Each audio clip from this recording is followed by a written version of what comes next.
Halo Bapak Ibu, saudara-saudari sekalian, lovers and haters, salam cerdas Indonesiaku. Jumpa lagi kita pada kesempatan kali ini. Bagi Anda yang belum subscribe channel saya, silakan subscribe channel saya, tekan loncengnya agar Anda dapat notifikasi setiap kali saya mengupload video-video saya. Oke, pada kesempatan kali ini saya akan membahas lagi mengenai Meikarta, yaitu ternyata ada keputusan Mahkamah Agung yang memerintahkan Meikarta untuk mengembalikan uang konsumen. Oke? Nah, oleh karena itu jangan di skip video ini, apalagi kalau Anda adalah merasa korban dari proyek Meikarta. Nanti di tengah-tengah saya jelaskan mekanismenya gimana nih kalau Anda mau dapatkan uangnya kembali, ya. Kemudian di bagian akhir saya tambahkan lagi carut-marut yang menyebabkan ini jadi berantakan seperti ini gitu ya. Kan waktu itu kan belum saya tambahkan lagi fakta yang ada. Ternyata ini ada nih saya dapat ya. Ingat ya, kalau Anda mau dapatkan pengertian yang full, simak terus, jangan di skip. Oke, kita lihat dulu ini ya beritanya dari CNN gitu ya. Ada ini ternyata ada nah ini menarik nih. Ini benar-benar menarik. Ini beritanya ya. Kemarin Kamis 16 Februari. Nah, di sini Mahkamah Agung memenangkan konsumen. Dia memerintahkan Meikarta bayar 415 juta kepada pembeli. Nah, kita lihat kenapa di sini Mahkamah Agung memenangkan konsumen Meikarta ya. Jadi di sini katanya PT Mahkota Sentosa Utama atau MSU, yaitu yang pengembang apartemen Meikarta, grup Lipo itu, diperintahkan Meikarta untuk membayar ganti rugi kepada seorang konsumen bernama Juara Primaton Siaahan. Ternyata ini perintahnya untuk kasus ini saja gitu ya, tidak untuk semua, karena pastinya juara yang namanya Juara Pirmaton ya, Juara Pirmaton Siaahan menuntut ya. Oleh karena itu Mahkamah Agung memerintahkan MSU ini untuk memberikan ganti rugi 415 juta ya. Nah, hal ini tertuang di dalam PK peninjauan kembali yang diajukan PT MSU yang ditolak oleh MA. Jadi ceritanya ini kasusnya berarti sudah lama. Jadi pertama ya, Juara ini pasti menggugat di pengadilan negeri. Nah, sayangnya di sini enggak urut ya kedudukannya. Pasti dari pengadilan negeri ada yang banding, entah itu MSU atau Juara. Kemudian pengadilan tinggi memutuskan, akhirnya ada yang naik ke Mahkamah Agung ya, mengajukan kasasi. Kemudian ada lagi keputusan Mahkamah Agung, kemudian di PK. Jadi ini step yang keempat nih, berarti ini perjuangannya panjang nih ya. Nah, ini sudah diputuskan, jadi ini sudah tidak ada opsi berikutnya karena ini sudah PK yang terakhir ya. PK-nya itu diajukan oleh PT MSU, ditolak sama MA. Jadi MA memenangkan konsumen, ya. Jadi di sini CNN katanya mengutip detik.com. Nah, Juara ini ya mengajukan gugatan karena unit yang dibelinya tak kunjung diterima. Nah, dia mengajukan gugatan 2 tahun yang lalu, 31 Agustus 2020 di Pengadilan Negeri Cikarang, ya.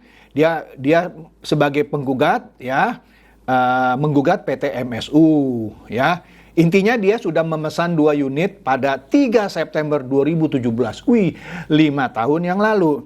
Ya, dengan konfirmasi pemesanan bla bla bla ya, unitnya bla bla bla ya, tipe bla bla bla. Dia bayar bertahap 3 termin. Termin pertama booking fee 2 juta. Pada 3 September 2017. Termin kedua down payment sebesar 22 juta sekian. Pada 18 September, itu ya termin pertama ya, pada 18 September 2017. Dan termin ketiga dia lunasi sebesar 216 juta sekian pada 18 Oktober 2017. Jadi di unit pertama tuh ya, dia sudah lunas katanya ya. Ada tambah aja tuh 2 juta tambah 22 juta tambah 216, sekitar 240-an lah ya. Kemudian untuk unit satunya lagi dia beli 2 nih ya. Konfirmasi pesanan bla bla bla ya. Luasnya bla bla bla, tipe bla bla bla. Anda lihat aja lah di situ ya. Nah, dia kurang lebih sama membayar 3 termin. Pertama bayar 2 juta, kemudian termin kedua down payment dia bayar 15 juta sekian, sisanya dia lunasi lagi 158 juta. Jadi dua-duanya sudah lunas, ya. Meski sudah lunas, unitnya nggak pernah diterima oleh Pak Juara ini, ya. Bahkan tidak ada bukti konkret yang menunjukkan unit itu selesai dibangun. Wih, mantap ya. Padahal perjanjiannya sudah selesai dan siap diserah terimakan pada 31 Oktober 2018. Dan yang satu lagi 31 Desember 2018. Tapi dua-duanya zong, nggak pernah jadi. Ya. Nah, dia pun tidak mendapatkan hak atas keterlambatan serah terima. Biasanya kalau serah terima terlambat, ya biasanya ada penalti ya. Misalnya gitu ya, denda keterlambatan 5%, bunga dan uang ini nggak pernah dapat katanya ya. Nah, awalnya PN Cikarang menyatakan PT MSU, yaitu pengembang dari Mekarta ini, wan prestasi atau ingkar janji terhadap si Pak Juara ini ya, dan dihukum untuk bayar ganti rugi ya tadi 415 juta sekian. Nah, dengan putusan itu MSU memilih mengajukan PK. Nah, ini di sini agak kurang komplit ya. Biasanya dari PN nggak langsung PK ke MA. Pasti dia naik dulu ke pengadilan tinggi, kemudian baru kasasi ke MA, kemudian ditolak lagi dia ngajukan PK. Jadi ini sudah step keempat. Oke, jadi intinya untuk kasus Pak Juara, Pak Juaranya menang. Sesuai dengan namanya ya, juara. Jadi dia juara dia. Diperintahkan MSU balikin itu duitnya, 400 sekian juta. Ya, tapi dia bersusah payah 2 tahun gitu, bolak-balik pengadilan. Tapi ya lumayan juga, akhirnya berhasil dia dapatkan uangnya kembali. Cuma tinggal eksekusinya, kapan dikembalikannya. Menarik ya. Oke, tapi bagaimana dengan Anda yang tidak menempuh usaha hukum seperti Juara? Nah, ini yang menarik kan, karena cuman ini satu nih yang kelihatan kasusnya. Jadi artinya kalau Anda dari dulu ikut tindakan yang dilakukan oleh Pak Juara, mungkin kembali juga uang Anda. Atau mungkin sekarang Anda lakukan gitu ya. Tapi nggak tahu lah ya, karena kan sudah ada kesepakatan damai apalah katanya, saya nggak ngerti ya. Tapi yang Pak Juara ini berhak dia menerima. Sudah diputuskan dan sudah inkrah sepertinya. Karena kan sudah melewati PK ya, peninjauan kembali. Nah, bagi Anda yang tidak melakukan seperti Pak Juara, bagaimana mendapatkan uang kembalinya? Itu kan yang penting. Nah, di sini nih. Kan setelah Andre Rosiade gitu ya, gebrak-gebrak meja kayak begini, dia bilang, kalau Anda nggak kami bejak, itu yang lain itu pada Anda mau gugat kan? Wah, ini bukan Republik Lipo, ini Republik Indonesia, bla bla bla. Anda dengarlah konten saya sebelumnya. Akhirnya setelah itu, anggota DPR mengunjungi Mekarta ya. Nah, di situ pengembangnya PT MSU memaparkan bagaimana dia akan menyelesaikan masalahnya. Salah satu di antaranya yang menurut saya juga menggelikan, ini juga diturunkan beritanya oleh Tempo, yaitu opsi titip jual. Nah, di sini para konsumennya menolak opsi titip jual. Nanti kita lihat ya, apa maksudnya opsi titip jual.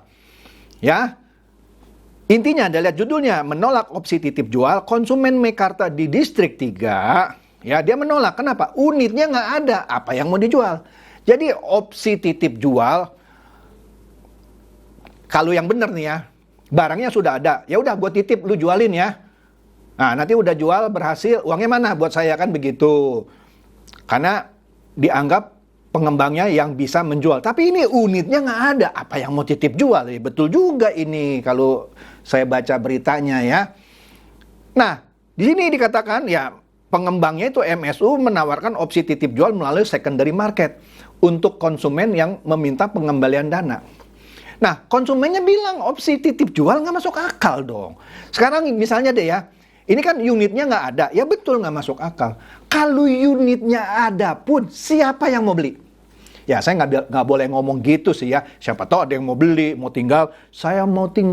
Aku mau pindah ke Mekarta. Siapa tahu masih ada yang mau pindah ke Mekarta. Mungkin, tapi ini unitnya nggak ada katanya ya.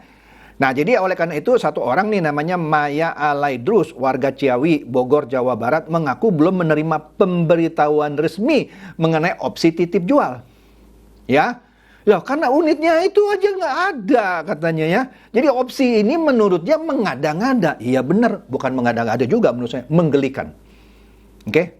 Harusnya anggota DPR yang waktu kesana, ya mungkin anggota DPR kan nggak ngerti keseluruhannya ya. Kalau dia tahu mungkin gebrak meja lagi tuh. Gimana ini titip jual? Barangnya aja nggak ada, unitnya belum jadi, gimana titip jual? Lu geli lu ngomong lu gitu dong ya. Nah ini menurut Maya dia bilang, logika aja, titip jual itu seperti apa? Unitnya nggak ada, apa yang mau dijual katanya? Iya bener lah, ya kan? Oleh karena itu dia minta pengembang Mekarta untuk kembalikan uangnya dengan cara buyback. Lu beli balik dah, barang yang ada ya udah lu yang beli, jangan bilang titip jual, siapa mau jual ke siapa? Nunggu jadi. Berapa tahun lagi jadi kan gitu ya. Ya bener lah. Nah ini betul yang opsi titip jual ini muncul ketika rombongan DPR melakukan kunjungan ke Mekarta. Jadi bilang oke, nanti kita pakai titip jual Pak. Nanti orang bisa titip ke kita jualin, kita kasih uangnya gitu ya. Nah oleh karena itu di sini dikatakan ada 130 konsumen yang meminta uang yang sudah di-store dikembalikan karena unit yang dipesan belum selesai. Ya. Kemudian ini wakil ketua DPR yaitu Sufmi Dasko Ahmad waktu meninjau kawasan Mekarta, dia bilang ya tadi ada 130 konsumen yang minta uangnya yang sudah disetor kembali karena unit yang dipesan belum selesai ya. Jadi oleh karena itu menurut Dasko ini, Pak Dasko, bahwa manajemen Mekarta mengambil keputusan akan melakukan proses titip jual yang saya terangkan tadi, ya. Artinya unitnya akan dijual kembali melalui pasar sekunder. Iya, siapa yang mau beli? Barangnya nggak ada, gitu ya. Nah, kalau laku baru dijual. Ya, barangnya nggak ada, gimana titip jual? Kan lucu ya, lucu banget. Kemudian Pak Dasko bilang, tadi dia bilang, saya minta, berapa lama manajemen melihat arus supply and demand ini? Kan kalau titip jual mesti ada demand orang yang mau beli kan, ya. Nah, terus di sini nggak tahu ini mungkin permintaan Pak Dasko ya. Paling lama dia minta 4 minggu atau sebulan harus sudah selesai itu 130 orang itu. Saya nggak yakin tuh 4 minggu atau sebulan itu bisa kembali uangnya dengan sistem titip jual. Jualnya gimana? Siapa yang mau beli dalam 4 minggu atau sebulan? Barangnya nggak ada, ya kan?